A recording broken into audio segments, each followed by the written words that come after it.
इस वीडियो के अंदर मैं वी बुल डिस्ट्रीब्यूशन की बात करूँगा और वी बुल डिस्ट्रीब्यूशन का mean, mod, median, CDF, survival function और वेरिएंस, ये सारी चीज़ें हम कैसे ड्राइव करते हैं ये सब मैं बताऊँगा, ड्राइव करके दिखाऊँगा। तो अब यहाँ पे मैंने 2 PDF लिखे हैं वी बुल के, दोनों वी बुल के ही PDF हैं, लेकिन एग्ज़ाम के अंदर हमें दोनों तरीके से दिया जा सकता है।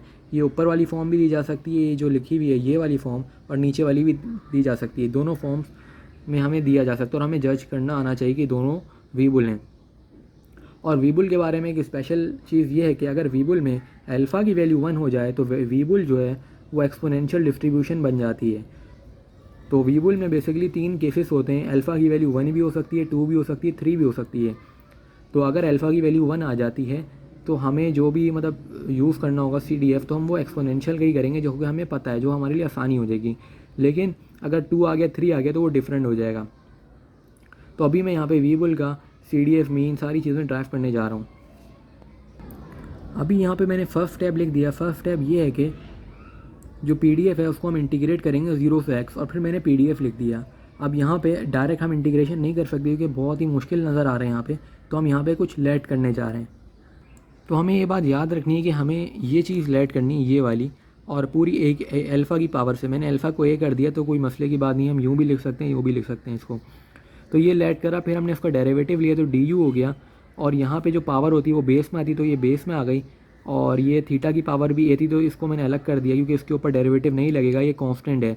और फिर जब x के ऊपर डेरिवेटिव लगेगा x की पावर अल्फ़ा पे तो वो -1 होगा, और बाद में एंड में dx भी आएगा। तो ये सब्सटीट्यूशन हो गई। अब हम क्या करेंगे, इसको सब्सटीट्यूट करेंगे। अब यहाँ पे मैं डिस्कस कर रहा हूँ इंटीग्रेशन की लिमिट्स को। अगर x 0 होगा तो u भी 0 होगा, लेकिन अगर x की वैल्यू x होगी तो u की वैल्यू ये होगी। तो लिमिट्स में हमारी चेंज आएगी, अपर लिमिट x की जगह x ओवर थीटा की पावर a आ जाएगी। अब सब्सटीट्यूशन के बाद इतना सिंपल हमारे लिए हो गया, इतनी सिंपल फॉर्म बन गई, वरना हमारे लिए बहुत मुश्किल थी। जो ऊपर हम देख सकते हैं ये बहुत मुश्किल थी, लेकिन यहाँ पे हमने इसको बहुत आसान कर दिया। अब हम इंटीग्रेशन अप्लाई करेंगे। अब लिमिट अप्लाई करने के बाद हमारी ये जो फॉर्म बन गई, ये CDF की फॉर्म बन गई, मतलब हमने CDF ड्राइव कर लिया, और अब हम CDF से डायरेक्ट सर्वाइवल फंक्शन भी निकाल सकते हैं। तो ये हमारा सर्वाइवल फंक्शन भी आ गया। अब इसके बाद हमने मीन निकालना है और वेरिएंस निकालना है।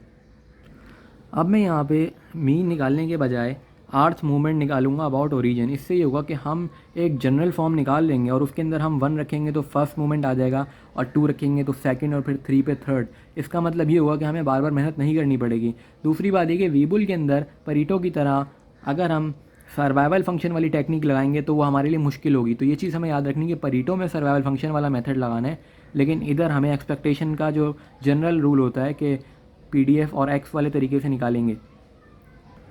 अब सिमिलरली हमने ये करा है कि वापस जो हमारा PDF है वो पुट करा है, ताकि हम यहाँ पे लेट करें, क्योंकि डायरेक्टली हम यहाँ पे भी काम नहीं कर सकते। अब यहाँ पर हमने वही लेट करा u = x ओवर थीटा की पावर a, जो कि हमने पहले करा था, और फिर डेरिवेटिव लेने के बाद ये वाली फॉर्म बन गई थी। लेकिन अब इस चीज़ को यूज़ करते हुए हमने x की वैल्यू निकाली, तो x की वैल्यू हमारी ये आ गई। अभी मैंने फ़िलहाल यहाँ पे यही लिखा है, लेकिन मैं सब्सटीट्यूट करूँगा, ये x r है। अब यहाँ पर ये जो मैंने चीज़ लिखी है ये गामा फंक्शन है, गामा का साइन है, और ये फंक्शन ये जब बनता है जब 0 से इन्फिनिटी लिमिट हो और e की पावर -x हो और x की पावर n-1 dx हो। ये जब भी फॉर्म बने तो हमें करना होता है। तो अभी यहाँ पर जब मैंने x की जगह ये वाली चीज़ पुट करी तो ये इस तरह की फॉर्म बनी। थीटा जो था यहाँ पे ये मैंने बाहर लिख दिया क्योंकि कांस्टेंट है। तो उसके बाद यहाँ पे मैंने खुद +1 और -1 लिखवाया ताकि ये इस तरह की फॉर्म बन जाए। अब ये जो पूरी चीज़ है ये हमारी n हो गई।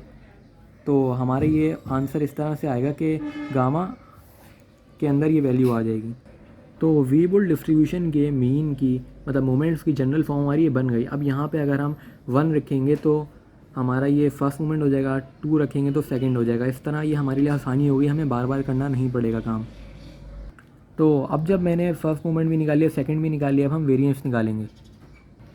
अच्छा, यहाँ पर मैंने एक मिस्टेक कर दी कि यहाँ पे ये थीटा भी था, तो जिसकी वजह से यहाँ पे भी थीटा आएगा। तो ये जो हमारी जनरल फॉर्म आएगी यहाँ थीटा आर आएगा, मतलब मल्टीप्लाई हो रहा होगा पहले। तो इसका मतलब ये कि फर्स्ट मोमेंट में हमारा यहाँ पे थीटा आएगा और यहाँ थीटा स्क्वायर आएगा। तो अभी यहाँ पे थीटा स्क्वायर और जब यहाँ पे भी थीटा, तो ये मुझसे एक मिस्टेक हो गई थी। तो अभी मैंने करेक्ट करके लिखा है, जनरल फॉर्म हमारी ये बनेगी। तो यहाँ पे अगर हम फर्स्ट का निकाल लें तो सिंपल 1 लिखेंगे, गामा की जगह, तो हमें मिल जाएगा फर्स्ट मोमेंट। तो अभी ये मैंने नीचे यहाँ पे इसका वेरिएंस निकाल रहा हूँ मैं। तो वी बुल का हमारा वेरिएंस यही आया, इससे ज़्यादा हम इसको सिंप्लीफाई नहीं कर सकते। तो अभी मैंने वी बुल का मीन भी निकाल लिया, वेरिएंस भी निकाल लिया, CDF भी निकाल लिया, सर्वाइवल फंक्शन भी निकाल लिया। सिर्फ मॉड रहता है और हमारा मीडियन रहता है। तो वी बुल डिस्ट्रीब्यूशन का मैं CDF इन्वर्स निकालने लगा हूँ। तो मैंने अभी यहाँ पे CDF लिखा है, मैं इसकी मदद से CDF इन्वर्स निकालूंगा। तो सबसे पहले मैंने पोजीशन चेंज करी है, ये ई वाली टर्म उधर चली गई और FX वाली टर्म इधर आ गई। उसके बाद 1 और अल्फ़ा मैंने मल्टीप्लाई कराया है, जिससे मैंने वहाँ से वो हटा दिया है, जिसकी वजह से अल्फ़ा एक तरफ से हट गया, दूसरी तरफ 1 ओवर अल्फ़ा आ गया। उसके बाद मैंने लॉग लगाया, जिससे ई ख़त्म हो गया और दूसरी तरफ ln आ गया, और जो 1 ओवर a की पावर थी वो बेस में आ गई। जो थीटा था नीचे डिवाइड में, उसको मैंने उधर भेज के मल्टीप्लाई करा दिया और माइनस साइन भी उधर भेज दिया, जिसकी वजह से ये मेरा CDF इन्वर्स आ गया है। अब मीडियन के लिए मैंने करा है कि CDF को इक्वेट कराया 1/2 से, जिसको मैं सॉल्व करके x की वैल्यू निकालूंगा तो वो मेरा मीडियन आ जाएगा। इसके बाद मैंने करा ये कि 1 उधर चला गया माइनस का, तो ये माइनस का 1/2 आया था, लेकिन इधर भी माइनस का, दोनों तरफ का माइनस कैंसिल हो गया, जिसकी से दोनों टर्म्स पॉजिटिव हो गई। उसके बाद मैंने यहाँ पे लॉग अप्लाई करा, जिसकी वजह से ये ln 0.5 हो गया और ये ई ख़त्म हो गया। और उसके बाद मैंने 1 ओवर a मल्टीप्लाई करा, जिससे मैंने ये x ओवर थीटा सिंपल हो गया, और ये थीटा जो डिवाइड हो रहा है उधर जाके मल्टीप्लाई होगा और माइनस साइन भी उधर चला जाएगा, तो मुझे मीडियन मिल जाएगा। तो ये मेरा मीडियन आ गया। तो मैंने वी बुल डिस्ट्रीब्यूशन की तकरीबन सारी चीज़ें ड्राइव करवा दी हैं, सिवाय मॉड के। तो मॉड आप लोग खुद कर सकते हैं। तो यहाँ तक के लिए इतना ही। अभी इससे पिछली वीडियो में मैंने परेटो डिस्ट्रीब्यूशन कराई थी और अभी वी बुल करा दी। ये दो ही डिस्ट्रीब्यूशन हमारे लिए मोस्ट इंपॉर्टेंट है, क्योंकि हमें सिमुलेशन करने को बोला जाएगा, तो हमें सब ड्राइव करके दिखाना होगा।